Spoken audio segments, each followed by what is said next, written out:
நாளைக்கான வீடியோ தாங்க வந்திருக்கு. வீடியோ வந்து சூப்பரா இருந்துச்சு அப்படின்னு தாங்க சொல்லணும். ஒரு பக்கம் பார்த்தா அந்த கலெக்டர் வந்து நம்ம இந்திராவ வந்து ஒரு பெரிய சிக்கல்லே மாட்டி விட்டாரு அப்படின்னு தாங்க சொல்லணும். இன்னொரு பக்கம் பார்த்தா நம்ம ரோசி இருக்காங்கல்ல, அவங்க வந்து காவியாவோட குழந்தைய வந்து திருட போறாங்க அப்படின்னு தாங்க சொல்லணும். அதெல்லாம் பார்க்கறதுக்கு நம்ம சேனலை மட்டும் மறக்காம லைக் அண்ட் சப்ஸ்கிரைப் மட்டும் பண்ணிருங்க.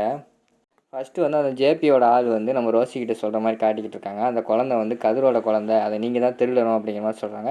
நான் அதுக்கு திருடணும் அப்படிங்கிற மாதிரி வந்து நம்ம ரோசி கேட்குறாங்க. ஆமாம், கதிர் கல்யாணம் ஆனால் நீங்கள் திருடி தான் ஆகணும். அந்த குழந்தை மட்டும் இருந்துச்சுன்னா அவங்களுக்கு வந்து டைவர்ஸ் கிடைக்காது, அதனால் நீங்கள் கல்யாணமும் பண்ண முடியாது அப்படிங்கிற மாதிரி சொன்னோன்னே, சரி நானே பண்ணி தொலைக்கிறேன், அந்த குழந்தை மட்டும் கதிரோட குழந்தைன்னு கதிருக்கு தெரியாதுல்ல அப்படிங்கிற மாதிரி வந்து நம்ம ரோசி கேட்குறாங்க. அதெல்லாம் அவருக்கு தெரியாது, நீங்கள் குழந்தைய மட்டும் திருடிடுங்க அப்படின்னு சொல்லிட்டு அந்த இடத்துல இருந்து நம்ம ஜேபியோட ஆள் போயிடுறாங்க. அடுத்த சீனில் வந்து இந்திரா வந்து அந்த ரவுடிகளை பிடிக்கிறதுக்கு போகிற மாதிரி காட்டிக்கிட்டு இருக்காங்க. அது பயங்கரமான ஒரு காட்டுப்பகுதி மாதிரி அப்படியே போய்கிட்டே இருக்குது. ஆள் நடமாட்டமே கம்மியாக இருக்குது. போகும்போது இந்திரா வந்து யோசிக்காங்க, என்ன இந்த பகுதி இப்படி இருக்குது, இது என்ன இடமா இருக்கும்னு யோசிச்சுக்கிட்டே போகிறாங்க. நம்ம ஆட்டோக்காரர் சொல்கிறாரு, அம்மா போயிட்டு எவ்வளோ நேரம் ஆகும், சீக்கிரமாக வாங்கம்மா, வந்தீங்கன்னா தான் எனக்கு ரிட்டன் சவாரி கிடைக்கும், இங்கே யாருமே இல்லை, தனியாக தான் நான் போகிற மாதிரி இருக்கும் அப்படிங்கிற மாதிரி சொல்கிறாங்க. சரி அண்ணே, நான் போயிட்டு ஒரு மேக்ஸிமம் ஒரு 1/4 மணி நேரத்தில் வந்துடுவேன், நீங்கள் வெயிட் பண்ணிக்கிட்டு இருந்தீங்கன்னா அப்படியே போயிடலாம் அப்படிங்கிற மாதிரி சொன்னோன்னே, சரின்னு சொல்லிட்டு அந்த இடத்துல இறங்கினோடனே, அம்மா நீங்கள் வந்து இந்த வக்கீல் தானம்மா அப்படிங்கிற மாதிரி கேட்டவுடனே, ஏன்னு வக்கீல்னு கேட்குறீங்க அப்படிங்கிற மாதிரி வந்து இந்திரா கேட்குறாங்க.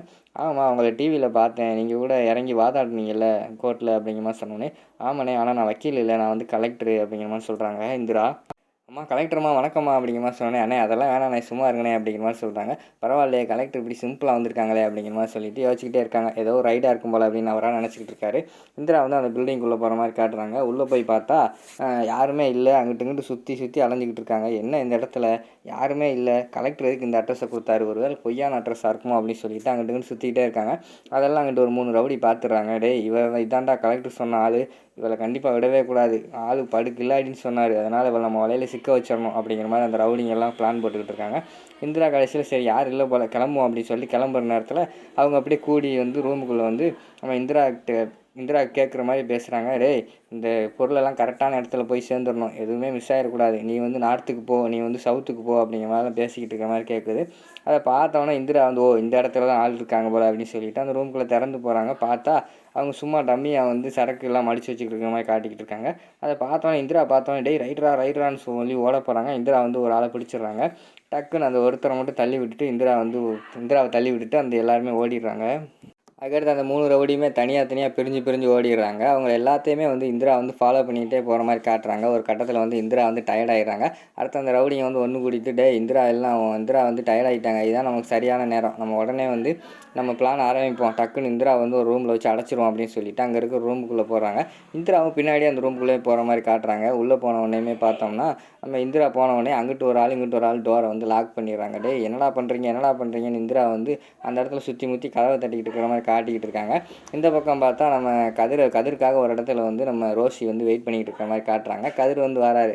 என்ன ரோசி உடனே வர சொன்னேன், என்ன அர்ஜென்ட்டா அப்படிங்கிற மாதிரி கேட்டவொடனே, என்ன கதிர் நான் அவனை பார்க்கக்கூடாதா, அவனை பார்க்கணும் போல் தோணுச்சு, அதனால தான் வர சொன்னேன் அப்படிங்கிற மாதிரி வந்து நம்ம ரோசி சொல்கிறாங்க. அப்படி இல்லை, எதுக்கு இங்கே வர சொன்னேன், நீ சொன்னால் நான் அவங்க வீட்டுக்கு கூட வந்திருப்பேன்ல அப்படிங்கிற மாதிரி சொல்கிறாங்க. அதெல்லாம் கிடையாது, இது வந்து சாமியார் இடம், அதனால தான் அவனை இங்கே வர சொன்னேன் அப்படிங்கிற மாதிரி சொன்னோடனே, அது சாமியார் இடமா, சாமியார் இடத்துக்கு எதுக்கு வர சொன்னேன், இதெல்லாம் சரியாக வராது, வா போவோம் அப்படிங்கிற மாதிரி சொல்கிறாங்க. ஏய் கதிர், இந்த சாமியார் வந்து சக்தி வாய்ந்த சாமியார், எதுனாலும் கரெக்டாக சொல்லிடுவார், எவ்வளோ கஷ்டப்பட்டு அப்பாயின்மெண்ட் வாங்கியிருக்கேன் தெரியுமா, நம்ம பார்த்துட்டு தான் போகணும் அப்படிங்கிற மாதிரி சொல்கிறாங்க. ரோசி தெரியாமல் பேசாத, ஆல்ரெடி வீட்டில் ஒரு சாமியார் வந்து அந்த கிறுக்கு வச்சிருக்கேன் ஒரு குழந்தை, அந்த குழந்தை வந்து இந்த வீட்டை விட்டு போகக்கூடாதுன்னு சொல்லிட்டு போயிட்டாரு, அதுலேயே நான் கடுப்பில் இருக்கேன், நீ வேறு சாமியார்னு சொல்லிட்டு இங்கே கூப்பிட்டு வந்துக்கிட்டு இருக்கே அப்படிங்கிற மாதிரி சொல்கிறாங்க. என்ன கதிர், நான் எது கூப்பிட்டு வந்தேன்னு தெரியுமா, நமக்கு 2 பேத்துக்கு எப்போ கல்யாணம் ஆகும்னு சொல்லிட்டு இந்த சாமியார்கிட்ட கேட்கறதுக்காக தான் நான் கூப்பிட்டு வந்திருக்கேன், நம்ம 2 பேத்துக்கு வந்து கல்யாணம் ஆகணும் அப்படிங்கிறதுல உனக்கு விருப்பம் இல்லையா அப்படிங்கிற மாதிரி வந்து நம்ம ரோசி சொல்கிறாங்க. விருப்பம் தான் அப்படிங்கிற மாதிரி வந்து கதிர் சொன்னோன்னே, சரி வா அப்போனா போய் சாமியார்கிட்ட கேட்போம் அப்படிங்கிற மாதிரி சொல்கிறாங்க. சரின்னு சொல்லிட்டு சாமியாருக்கு போய் இப்போ கேட்காங்க. சாமியார் வந்து ஆல்ரெடி வந்து நம்ம ரோசி செட் பண்ண ஆள் தான். சாமியார் வந்து டக்குன்னு மேலே பார்த்துட்டு, அப்படியா சாதகம் உத்தரவு கொடுத்துடலாமா அப்படிங்கிற மாதிரிலாம் பேசுகிற மாதிரி காட்டுறாங்க. உடனே அதை பார்த்துட்டு கதிர், என்ன சாமியார் மேலே பார்த்து யார்கிட்ட பேசிக்கிட்டு இருக்காரு அப்படிங்கிற மாதிரி கேட்டவொடனே, அவர் கடவுள்கிட்டே டேரெக்டாக பேசுவார் அப்படிங்கிற மாதிரி சொன்னோன்னே, அப்படியா அப்படின்னு சொல்லிட்டு அதையும் கதிர் நம்பிக்கிட்டு உட்காந்துருக்காரு.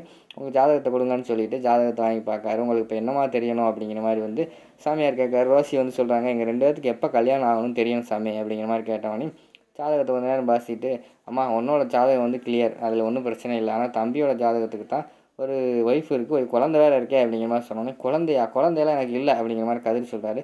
என்ன தம்பி இப்படி சொல்கிறீங்க, உங்களுக்கு ஒரு குழந்தை இருக்குது, உங்கள் வீட்டிலே இருக்குது அப்படிங்கிற மாதிரி சொன்னோன்னே, அது என்னோடய குழந்தை கிடையாது, அது யாரோட குழந்தையோ அப்படிங்கிற மாதிரி சொல்கிறாங்க. இல்லை தம்பி, அது உன்னோட குழந்த தான், உனக்கு பிறந்த குழந்த தான் அப்படிங்கிற மாதிரி வந்து சாமியார் சொல்கிறாரு. அதை கேட்டோடனே கதிருக்கு வந்து பயங்கரமாக ஷாக் ஆயிடுது.